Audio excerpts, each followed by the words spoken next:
नमस्कार। मैं अरुण कुमार पीएससी अड्डा के यूट्यूब चैनल पे एक बार फिर से आप सभी का स्वागत करता हूं। उम्मीद करता हूं कि आप लोग अच्छे होंगे और आप लोगों ने पढ़ाई जो है अच्छे से शुरू कर दी होगी।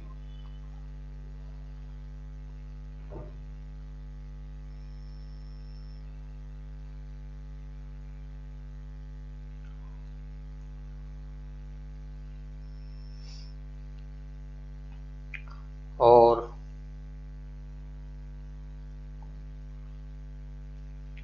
इम्पोर्टेंट ये है कि आप लोगों को पता है कि जो नोटिफिकेशन है वो लगातार जारी होना शुरू हो गए है ना। और जो मध्य प्रदेश का है वो भी नोटिफिकेशन बहुत जल्दी MPPSC 2022 इसका नोटिफिकेशन भी बहुत जल्दी जारी होने वाला है। और उम्मीद की जा रही है कि लगभग 700 से ज़्यादा पद इस बार आने वाले हैं। और मुझे लगता है कि आपको पता है कि पिछले 4-5 सालों में ये सबसे ज़्यादा पद होंगे, 700 प्लस। तो आप लोग कमर कस लीजिए और जो अपनी तैयारी है उसको जो है स्टार्ट कर दीजिए, बहुत अच्छे से पढ़ना शुरू कर दीजिए, क्लास अटेंड कीजिए, टेस्ट सीरीज को ज्वाइन कीजिए। और आप अपना टारगेट ये बनाइए कि मैं किसी भी कीमत पे 80 प्लस नंबर लाना है, क्योंकि आपको पता है कि जो सिलेक्शन है वो यहीं पे होगा 80 प्लस के नंबरों पे, है ना। तो अगर ये सब करना है तो दो चीज़ें करनी पड़ेंगी, एक तो क्लास और दूसरा टेस्ट सीरीज। जैसा कि आपको पता है कि मैं अरुण कुमार 9:15 पे, जैसा कि मैं आपके समक्ष उपस्थित हूँ, आयोग की क्लास लेके आता हूँ। इसके अलावा इस क्लास के पहले मैं रात 8 बजे डेली MPGK की क्लास लेता हूँ। और ये दोनों क्लास आपके लिए यूनिट नंबर 1, 3, 5 MPGK और आयोग में 10वीं यूनिट जो है आपकी, इन दोनों को कवर करेगी। तो एक प्रकार से हम ये कहें कि जो आपका पूरा सिलेबस है 10 यूनिट को, उसको हम 4 यूनिट जो है उसकी क्लास कंटिन्यू ले रहे हैं, 4 यूनिट की, है ना। उसको हम 2 क्लास में ख़त्म करेंगे, 2 क्लास के माध्यम से। तो आप लोग डेली क्लास अटेंड कीजिए। इसके अलावा हमने बताया है कि MPPSC अड्डा मतलब PSC अड्डा ने 2022 के प्रीलिम्स के लिए भी टेस्ट सीरीज प्रारंभ की है ऑनलाइन। बहुत सस्ते रेट में ये टेस्ट सीरीज आपके लिए अवेलेबल कराई गई है, बहुत शानदार टेस्ट सीरीज है। आप इसे PSC अड्डा एप्लीकेशन डाउनलोड करके परचेस कीजिए और जो अपनी तैयारी उसको थोड़ा सा बेहतर बना लीजिए। ठीक है, मैं थोड़ी सी इन्फॉर्मेशन दूंगा आप लोगों को, जो वैकेंसीज आई हैं उसके संबंध में लगातार मैं पिछले 2-3 दिनों से दे भी रहा हूँ, क्योंकि जो बच्चे नए हैं उनके लिए लाभकारी रहेगा। तो मैं इन्फॉर्मेशन दूंगा, लेकिन इसके पहले ये है कि आप चैनल से फटाफट जुड़ जाइए। 9:15 हो गए हैं, समय है आयोग की क्लास का, तो चैनल से जुड़िए फटाफट। और जितने लोग जुड़ गए हैं वो लोग थोड़ा धैर्य बनाएं और जो चैनल की लिंक है वो ज़्यादा से ज़्यादा लोगों तक शेयर करें, अपने मित्रों तक, सहपाठियों तक, जो लोग भी तैयारी करते हैं BPSC prelims, mains, MPSI, MP patwari, किसी का भी हो, सबके लिए लाभकारी होती है क्लास, क्योंकि GS से क्वेश्चन कई बार बन जाते हैं आयोग से भी। तो फटाफट जोड़िए क्लास से लोगों को, चैनल की लिंक को ज़्यादा से ज़्यादा लोगों तक शेयर कीजिए। उसके बाद हम फिर शुरू करते हैं अगले 1 मिनट के बाद मध्य प्रदेश का सतर्कता आयोग। हमने केंद्रीय सतर्कता आयोग पढ़ लिया, सेंट्रल विजिलेंस कमीशन हमने पढ़ा है, ठीक है। तो उम्मीद करता हूँ कि ये सारी जो हमने अभी तक आयोग जितने देखे, उसमें कल जो CVC देखा उसमें सारी बातें आप लोगों को, सारे फैक्ट, सारे इंपॉर्टेंट कॉन्सेप्ट आपको समझ में आ गए होंगे। अगर नहीं समझ में आए तो अभी भी आपके पास मौका है, आपको कमेंट सेक्शन में कमेंट करके हमको बता दीजिए, कोई डाउट है, कोई सवाल हो या आपकी कोई सजेशन हो तब भी।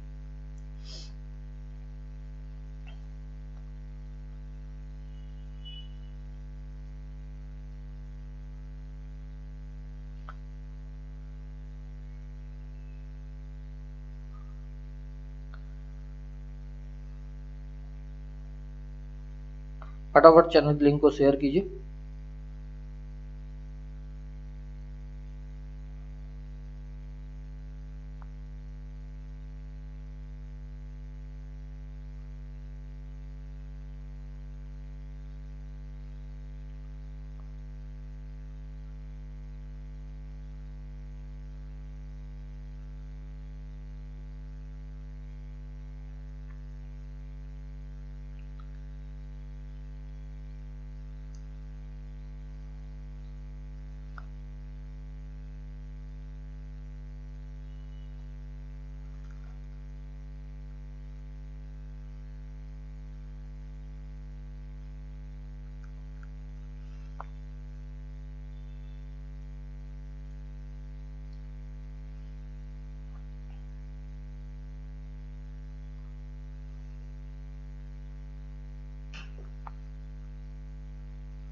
ठीक है, उम्मीद करता हूँ आप लोगों ने चैनल से ज़्यादा लोगों को जोड़ दिया होगा, शेयर कर दी होगी।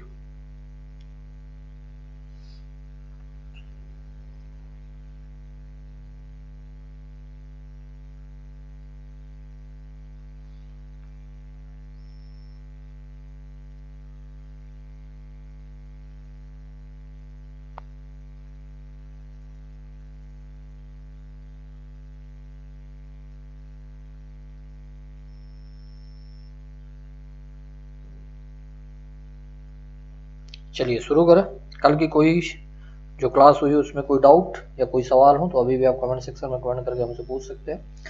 शुरू करते हैं। केंद्रीय सतर्कता आयोग के बाद हम लोग मध्य प्रदेश का सतर्कता आयोग। सतर्कता आयोग मैंने पहले पूरा हिस्ट्री बताया था आप लोगों को, लेकिन ये जो सतर्कता आयोग है सबसे पहले इसको समझिए। मैंने कल भी बताया था, ये जो सतर्कता आयोग है ये किस लिए है?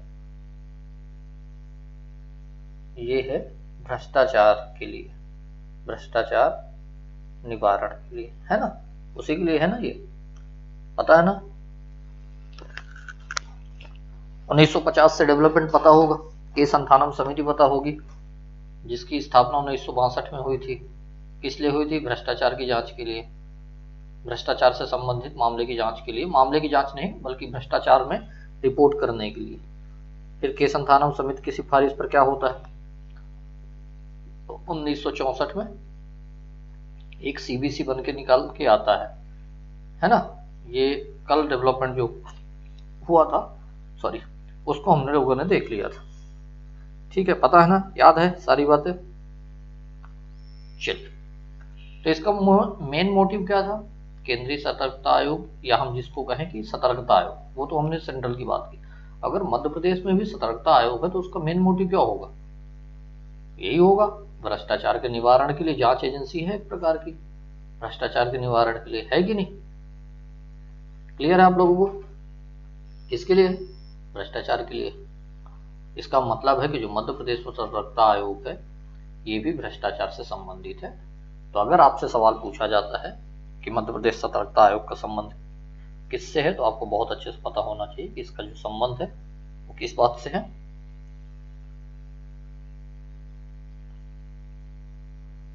भ्रष्टाचार से।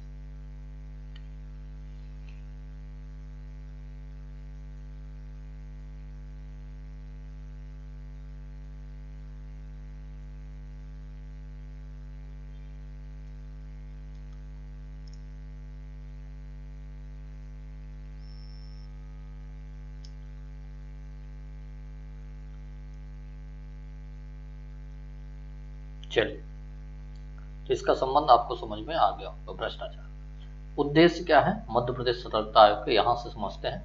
आज क्लास थोड़ी बड़ी नहीं होगी, छोटी क्लास होगी, क्योंकि मध्य प्रदेश सतर्कता आयोग में एमपी जो सीबीसी है इसमें ज़्यादा नहीं है चीज़ें। जो सीबीसी था उसमें काफ़ी कुछ था, वो हमने कल डिस्कस कर लिया है। इसका उद्देश्य क्या है? मध्य प्रदेश सतर्कता आयोग का जो उद्देश्य है वो प्रशासन में, ध्यान रखना, प्रशासन में पारदर्शिता लाना तथा भ्रष्टाचार को समाप्त करना।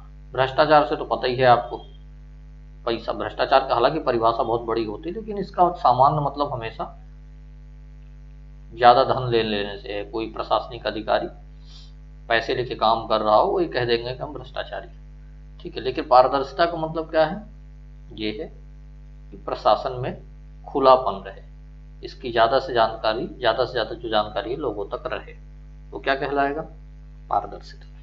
तो प्रशासन में, मध्य प्रदेश के प्रशासन में पारदर्शिता रहे एवं मध्य प्रदेश के शासन प्रशासन में भ्रष्टाचार ना हो, या इसको समाप्त करने के उद्देश्य से मध्य प्रदेश सतर्कता आयोग की स्थापना की गई। उद्देश्य क्लियर रहेगा अब आप लोगों को? ठीक है, चलिए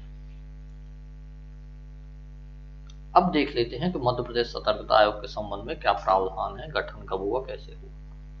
ध्यान रखना है आपको, मध्य प्रदेश सतर्कता आयोग की जो अधिसूचना है, स्थापना की अधिसूचना है,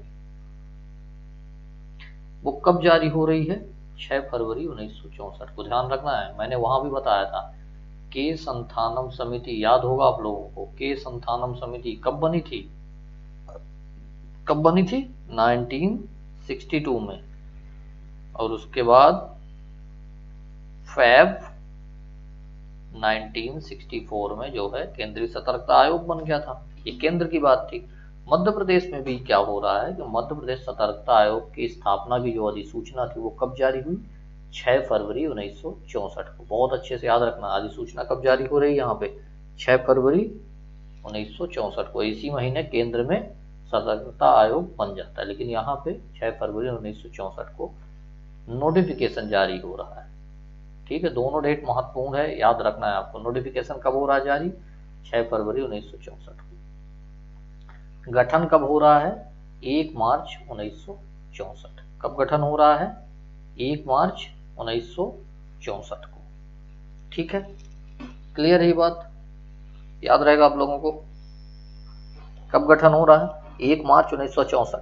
तो अगर आपसे मध्य प्रदेश के सतर्कता आयोग के गठन की डेट पूछी जाए तो आप क्या टिक करेंगे? 1 मार्च 1964। क्लियर है ये बात यहां तक? याद रहेगा आप लोगों को? ठीक है, गठन का नोटिफिकेशन याद रहेगा 6 फरवरी 1964। गठन कब हुआ? 1 मार्च 1964। याद रहेगा? चलिए, उम्मीद करता हूं याद रहेगा। याद करना भी है आप लोगों को।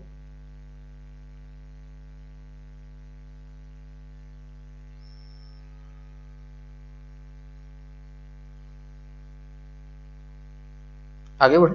चलिए, अब देख लेते हैं कि मध्य प्रदेश के सतर्कता आयोग का स्ट्रक्चर क्या है, पूरे ऑर्गेनाइजेशन में कैसे क्या चीजें हैं।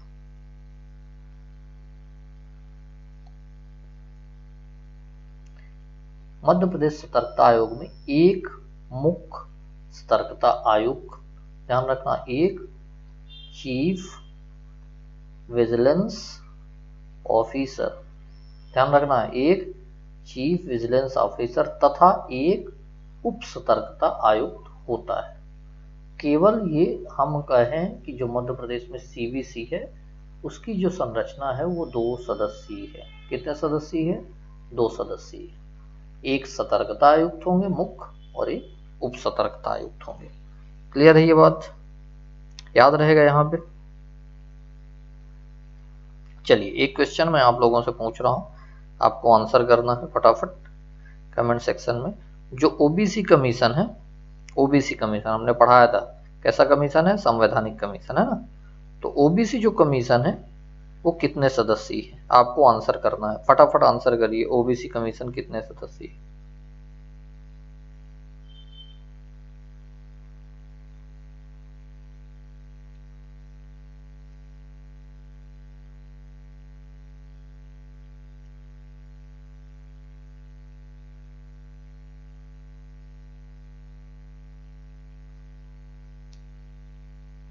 ठीक है, आपको आंसर करना है, फटाफट आंसर करिए आप लोग।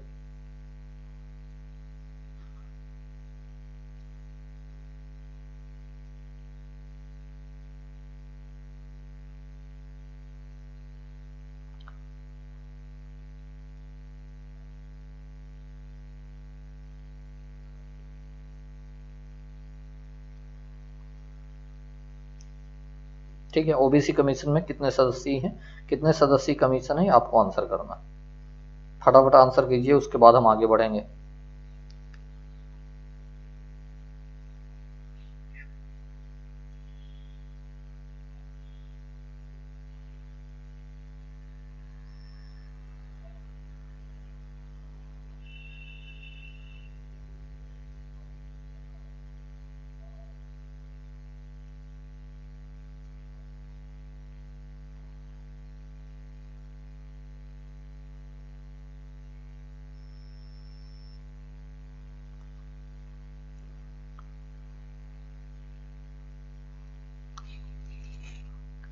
चलिए, आप लोग आंसर कीजिए, तब तक हम देखेंगे।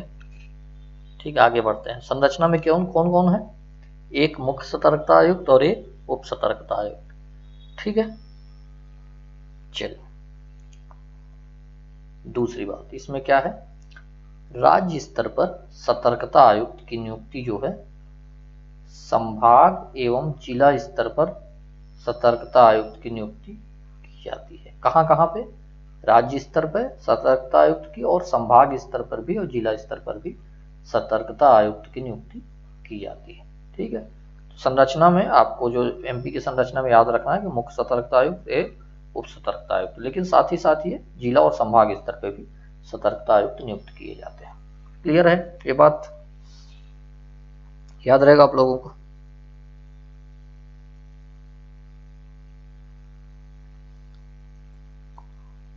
ठीक है, चलिए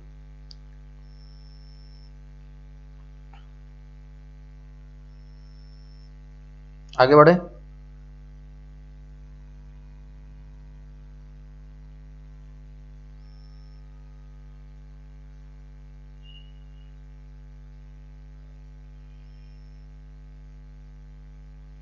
नियुक्ति के संबंध में देख लेते हैं। नियुक्ति क्या है? राज्य सतर्कता आयुक्त तथा उप सतर्कता आयुक्त, ध्यान रखना है, मुख्य सतर्कता आयुक्त और उप सतर्कता आयुक्त की जो नियुक्ति है वो राज्य सरकार किया जाएगा। यहाँ पे एक बात ध्यान रखना, यहाँ पे राज्य सरकार नियुक्ति कर रही है, यहाँ पे कोई नियुक्ति जो है राज्यपाल महोदय के साथ नहीं है या राज्यपाल महोदय नहीं कर रहे हैं। ध्यान रखना है, यहाँ पे जो राज्य सतर्कता आयुक्त है उसकी कहानी ये है कि उसकी जो नियुक्ति वो कौन कर रहा है, वो केंद्र सरकार कर रही, ना कि राज्यपाल। याद रहेगा? ठीक है ना?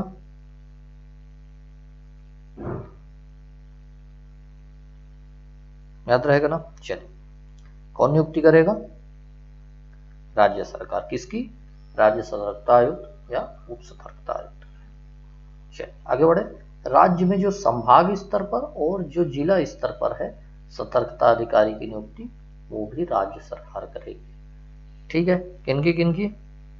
जो जिला स्तर पर सतर्कता अधिकारी हैं और जो राज्य के संभाग के स्तर पर सतर्कता अधिकारी है, उनकी नियुक्ति कौन कर रहा है? वो नियुक्ति कर रहे हैं राज्य सरकार। और मुख्य सतर्कता आयुक्त साथ ही साथ उप सतर्कता आयुक्त की भी नियुक्ति कौन कर रहा है? राज्य सरकार। याद रहेगा आप लोगों को? तो नियुक्ति से संबंधित अगर कोई बात पूछी जाए एमपी के सतर्कता आयोग में, तो आपको तुरंत वहां पे राज्य सरकार ही टिक करना, कोई राज्यपाल महोदय या संसद या अन्य कोई व्यक्ति नहीं कर रहा है। क्लियर है ये बात यहां तक? चलिए अन्य कुछ बातें देख लेते हैं। ठीक है, मध्य प्रदेश के लोकायुक्त के संबंध में। ठीक है, ये भ्रष्टाचार से निवारण संस्था, भ्रष्टाचार के निवारण के लिए जो संस्था बनी थी उसी से संबंधित टॉपिक है।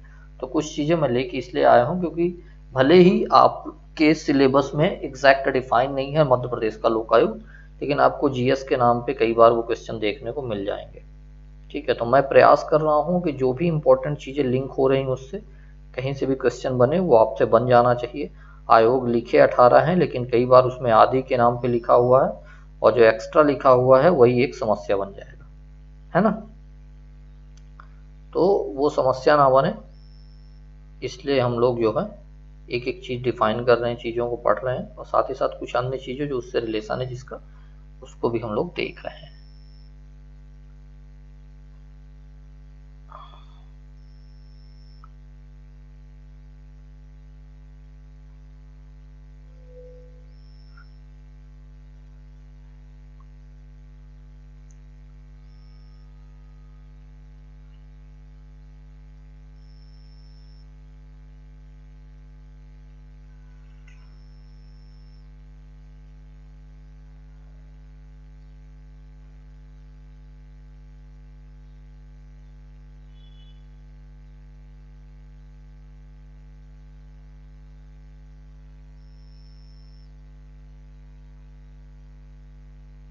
चलिए तैयार है आप लोग? देखें, हम लोग चर्चा करें।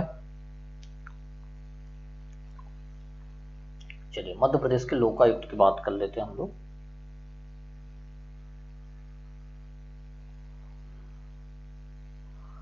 ध्यान रखना है, बहुत अच्छे से ध्यान रखना है, यहाँ से गठन याद रखना है।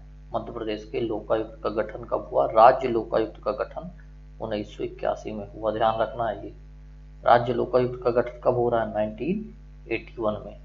कब हो रहा है? 1981 में। किसका? राज्य लोकायुक्त का। ठीक है, चलिए याद रहेगा। अगर आपसे पूछा जाता है मध्य प्रदेश के लोकायुक्त का गठन कब हुआ है तो याद रहेगा 1981। आपको तुरंत टिक करना है 1981। चल, एक और क्वेश्चन मैं पूछ लेता हूँ आप लोगों से। Election commission of India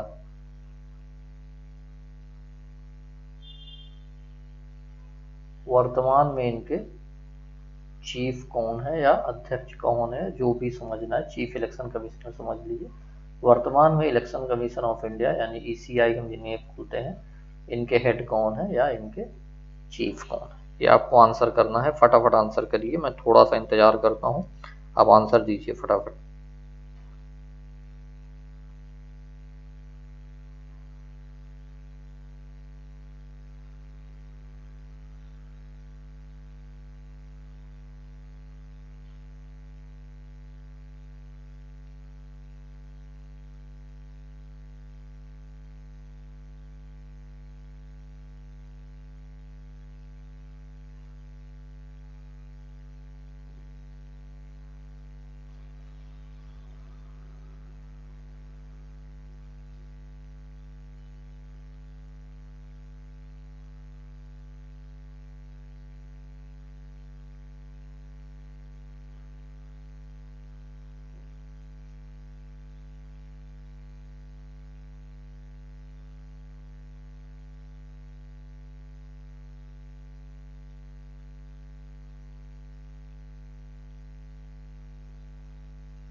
answer करिए भाई, फटाफट आंसर करिए।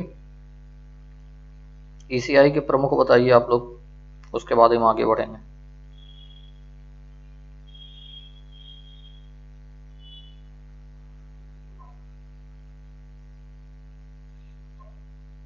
चलिए, आप लोग आंसर करते रहिए, आप समय बहुत लेते हैं आंसर करने में, ठीक है। कार्यकाल देख लेते हैं इनका। मध्य प्रदेश के लोकायुक्त का गठन हमने बता दिया है 1981। इनका जो कार्यकाल है लोकायुक्त का वो 5 वर्ष और 65 वर्ष होता है। कितना होता है? 5 वर्ष और 65 वर्ष, यानी इनमें से जो भी आयु वो कंप्लीट करेंगे पहले, वो वहां से रिटायर हो जाएंगे। 5 और 65, ध्यान रखना, 5 और 65 किसकी है? मध्य प्रदेश के लोकायुक्त की, ठीक है। नियुक्ति, इनकी जो नियुक्ति है ना, राज्यपाल महोदय करते हैं। मध्य प्रदेश के लोकायुक्त, ध्यान रखना है आपको, अभी हमने सीवीसी पढ़ा था, और सीवीसी में मैंने बताया कि उनकी जो नियुक्ति वो राज्य सरकार करती है, लेकिन यहाँ पे नहीं, यहाँ पे हम लोग लोकायुक्त पढ़ रहे हैं। लोकायुक्त की जो नियुक्ति है वो राज्यपाल महोदय द्वारा की जा रही है। हाई कोर्ट के जो मुख्य न्यायाधीश एवं जो विपक्ष के नेता के परामर्श पे लोकायुक्त की नियुक्ति की जाती है। कौन कौन? 2 सदस्यीय एक समिति है, एक हाई कोर्ट के न्यायाधीश और एक विपक्ष के नेता जो होंगे, 2 लोग मिलकर बोलेंगे लोकायुक्त इसको बनाया जाना चाहिए, तो उसके आधार पर राज्यपाल महोदय उनको नियुक्त कर देते हैं, ठीक है। क्लियर है ना? चलिए, योग्यता देख लेते हैं। सुप्रीम कोर्ट या हाई कोर्ट का न्यायाधीश रहा हो, ठीक है, रहा हो पहले से, यानी कि एक प्रकार से हम ये कहें कि रिटायर्ड, कोई भी सुप्रीम कोर्ट का जज जो रिटायर हुआ हो, और या हाई कोर्ट का जज जो रिटायर हो गया हो, दोनों में से कोई भी एक व्यक्ति लोकायुक्त बन सकता है मध्य प्रदेश का, ठीक है।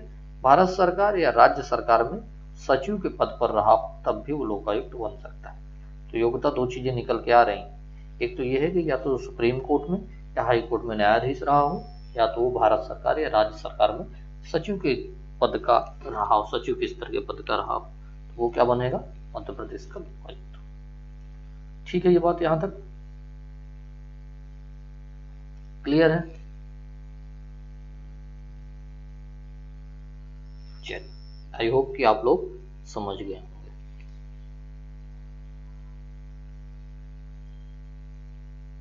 आगे बढ़े।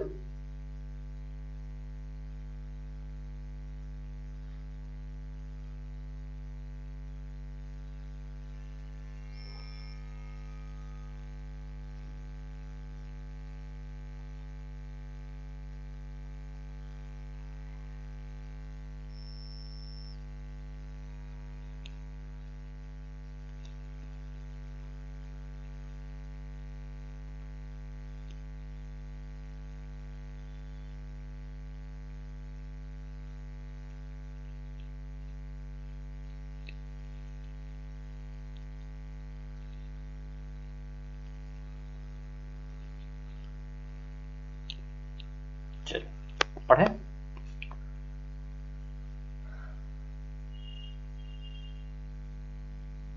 मध्य प्रदेश के प्रथम जो लोकायुक्त हैं वो पीवी दीक्षित, जिनके नाम से हम जानते हैं पुरुषोत्तम विनायक दीक्षित। ठीक है,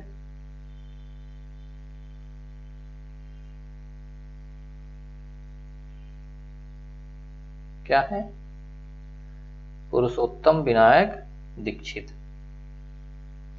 ठीक है, पुरुषोत्तम विनायक दीक्षित जो है कौन है? लोकायुक्त है। याद रहेगा आप लोगों को, कौन?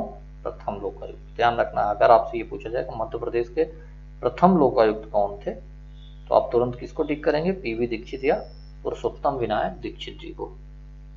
ठीक है, याद रहेगा आप लोगों को।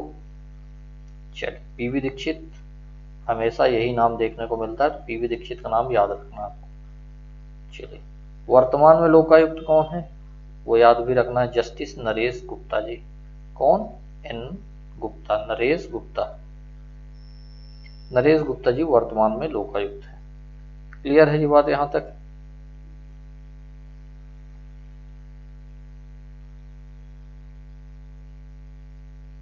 ठीक है, याद रहेगा। ठीक है, कौन है? पहले कौन है? पीवी दीक्षित। वर्तमान में कौन है? नरेश गुप्ता। ठीक है, चलिए आगे देख लेते हैं।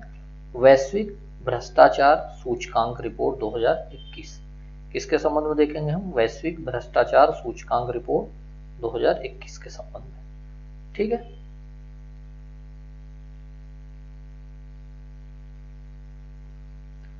पहली बात, वैश्विक जो भ्रष्टाचार सूचकांक रिपोर्ट 2021 है उसमें सबसे जो कम भ्रष्ट देश है ना, यानी हम जिनको कहेंगे पहले स्थान पे होंगे, वो कौन? डेनमार्क, दूसरा न्यूजीलैंड और तीसरा नॉर्वे। हम ये कह सकते हैं कि पहले स्थान पे कौन है? डेनमार्क, दूसरे स्थान पे कौन है? न्यूजीलैंड, और तीसरे स्थान पे कौन है? नॉर्वे। ये तीन जो है ना कंट्री, टॉप 3 में है भ्रष्टाचार में, यानी कि हम ये कहें कि यहाँ पे मिनिमम भ्रष्टाचार है, ये वो वाले देश है। ठीक है, सबसे अधिक अगर हम देखें कि सबसे अधिक कहाँ पे भ्रष्टाचार है, तो सबसे अधिक भ्रष्ट देशों में नॉर्थ कोरिया। नॉर्थ कोरिया का नाम सुना है कि नहीं सुना है? किम जोंग उन है ना, उनके जो प्रमुख है, क्या नाम है उनका? Kim Jong Un. ठीक है, इनकी कहानी ये है कि जब इनके पिताजी की डेथ हुई थी तो ये लोगों को मार मार के रुलाए थे। किम जोंग उन है ना, मार के रुलाए थे लोगों की, रो कि हमारा राजा जो है वो एक्सपायर हुआ है तो हमें बहुत दुख है। तो ये वो वाले किम जोंग उन है। सबसे कम में याद रहेगा ना, कौन रहेगा? New Zealand, sorry Denmark, New Zealand, Norway.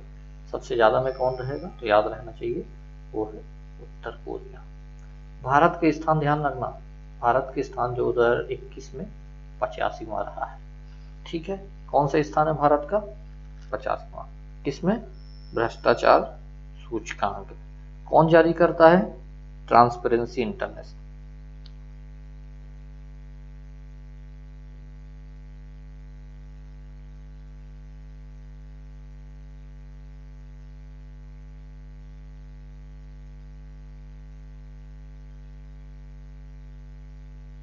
ठीक है, जिसको हम करप्शन परसेप्शन इंडेक्स के नाम से जानते हैं, वो जारी होता है।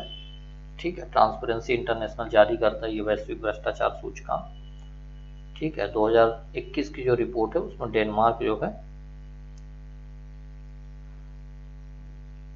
पहले स्थान पे, यानी कि मिनिमम भ्रष्टाचार। और सबसे अधिक जो भ्रष्टाचार है वो कहाँ हो गया?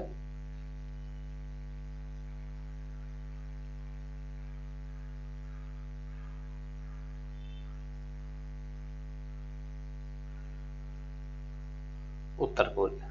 भारत के स्थान 85वां। आपका भारत के स्थान आपको याद रखना है बहुत अच्छे से, वो है 50वां स्थान। क्लियर है ये बात यहाँ तक? ठीक है, तो ये जो हमारा टॉपिक था वो पूरा का पूरा आज का मध्य प्रदेश, जिसको हम कहेंगे मध्य प्रदेश सतर्कता आयोग से रिलेशन था इसका। ठीक है, आई होप कि आप लोगों को आज की जो क्लास है मध्य प्रदेश सतर्कता आयोग की वो अच्छी लगी होगी और सारी बातें जो हैं वो समझ में आ गई होंगी।